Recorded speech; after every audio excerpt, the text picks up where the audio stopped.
Not sure how many of you guys are aware, but we got a new kitty. Well, not new. He's been around for a few weeks now. He showed up in a stream. But this is Servo. And his big old fluffy butt. Kind of showcase him here. Because he really likes whenever I put this up to try to do photos. He wants to play with all the buildings and climb my curtains. Servo, hey. Hey, yo. Gotta come over here. Gotta let the rangers get a good view of your face. All you're showing is your tuchus. Yeah. You ready to get in on some kaiju action? Look, it's everyone's favorite kaiju, Gamera. Who's also sort of like a cat monster. Gamera, your new friend? Okay, then. Anyways. Now that you guys met Servo, on to the review.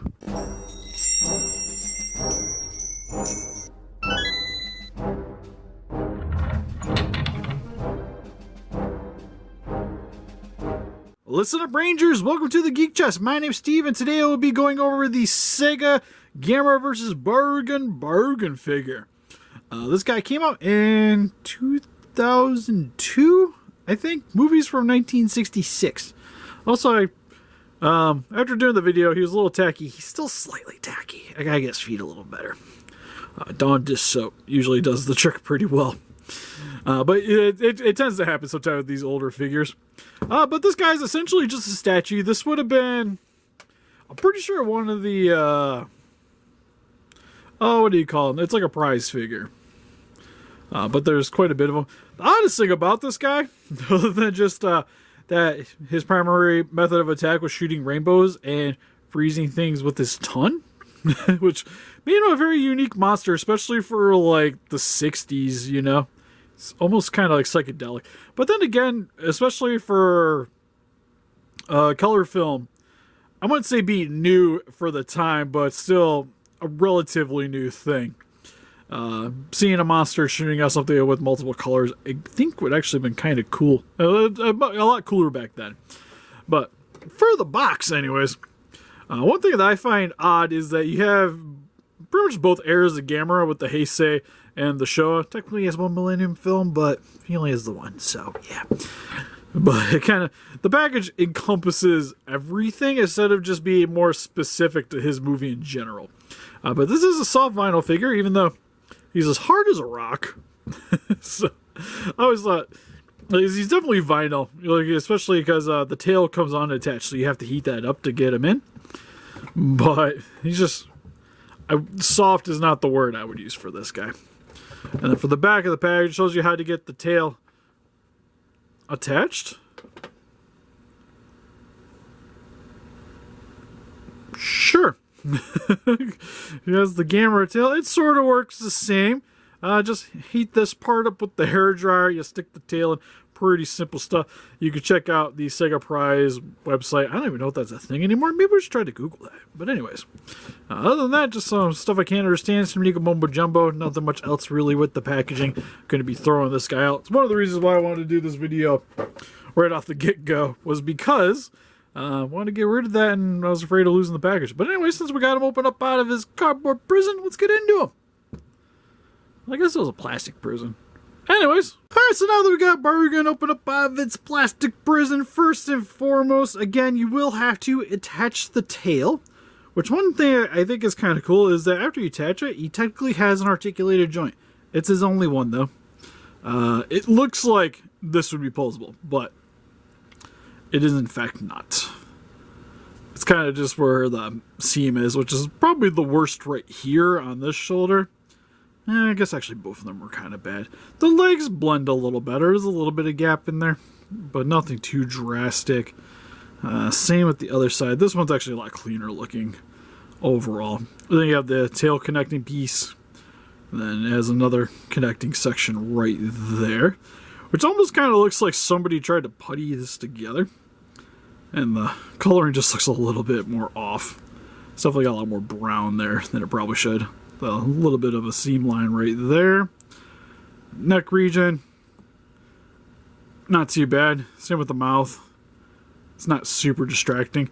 Overall, like sitting on a shelf, he's gonna look good. The seam lines to me aren't super distracting, which is something usually try to look out for with vinyl figures, because sometimes it could be a little bit excessive, while others be negligible at best.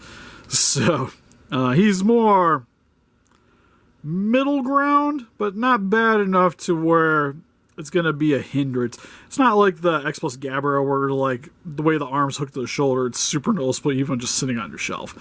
But in hand, you're going to peg things out a little bit more. But then again, this guy's, God, almost 20 years old now. God, I'm old. Jeez. One thing I really like is how they kind of captured the folding of the suit here, especially around the neck region here. It definitely doesn't look natural, which is fine. To me, it would kind of bug me more if it was. You can even see over here too, the way it kind of folds together as the head's coming upwards. You can even see the way the legs are. It's got a lot of that wrinkling that you would have seen on the suit with his very minimal detailed hands. With his 5 fingers. Same on the back of the legs here. You get some more of the stretching of the material. You can even see it kind of bends in certain sections here. Not super natural looking, which again works really well for the suit. It's also got a little bit of care on it, but it's also got 5 toes. It's one thing. Not really having too much representation of this guy in my collection. Like, this is literally the first figure I've got of Barugon, because oddly enough, the Treadmaster figures, they never made him. Then for the rest of the monster, eyes look really nice, where you got the white in the, well, a little bit of like top center of the pupil, with the it's like a whitish yellow for around the eye. Same on the other side. It kind of helps to give him that more glowing look, like what you saw in the film.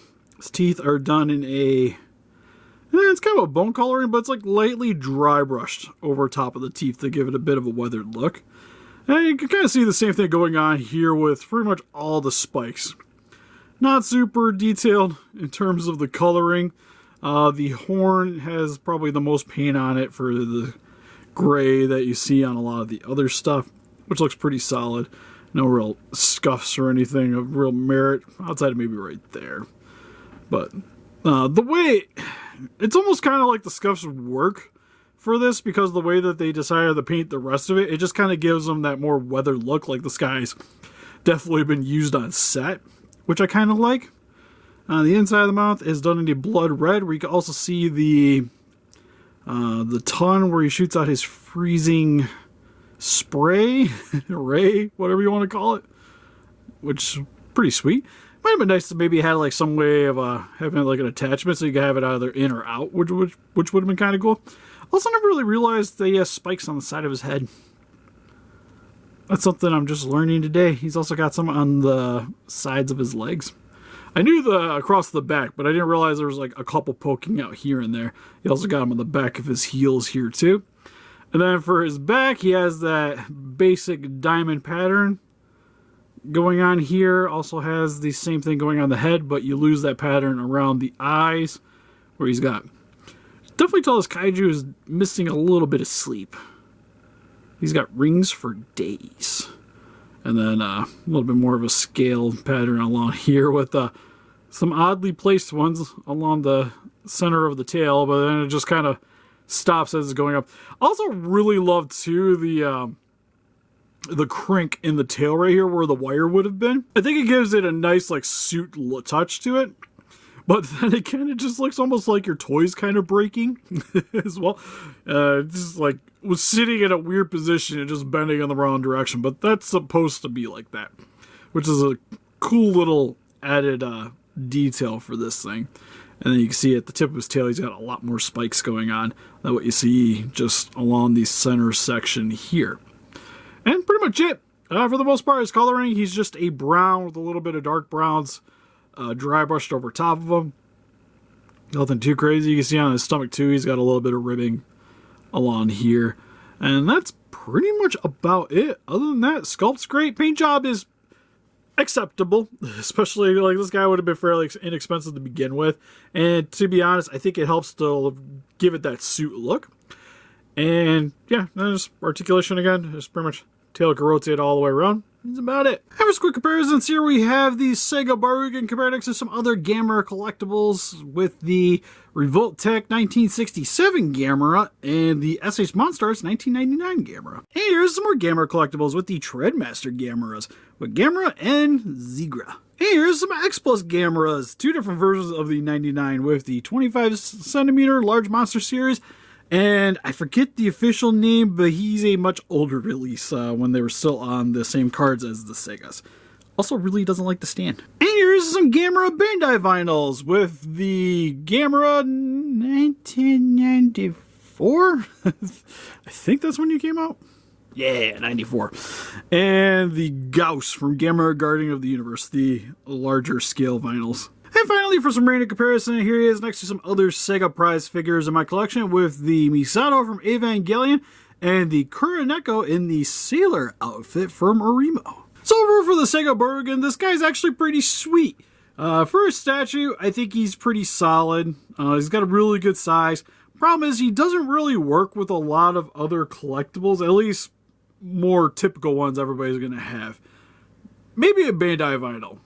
Like a standard Bandai vinyl would look pretty solid next to him. But outside of that, I would recommend just trying to get a hold of a Sega Gamera. For the most part, these guys are fairly inexpensive compared to a lot of the other older collectibles you could be getting. With these guys, usually if you're trying to import them, being like 30, 40 bucks, which definitely isn't too bad. And if you guys ever see one out in the wild for like less than 50, I definitely would recommend picking up one of these guys. I'm pretty sure they pretty much made all the old Showa guys. I think they pretty much got most of the Heisei too. I'm not sure about a Legion, but I know there's like small Legion, like the Legion soldiers. There's Baby Iris. I think there's Gauss. Pretty sure there's Gauss. And then most everybody Showa-wise, they've created some versions of them. What do you guys think? If you guys picked up this figure, what's your favorite Showa Gamera film or Heisei? Just more you think, please know in the comments. We also have an Instagram, Patreon, Pinterest, Facebook. Guys, like keep up the video channel. Donate, we greatly appreciate it. Also, an Etsy shop. You guys looking for some accessories for some of your collectibles? Also down in the description as well. And help us to beat those kaijus by hitting that like button, subscribe, become a ranger today. See you guys in the next video. Bye-bye.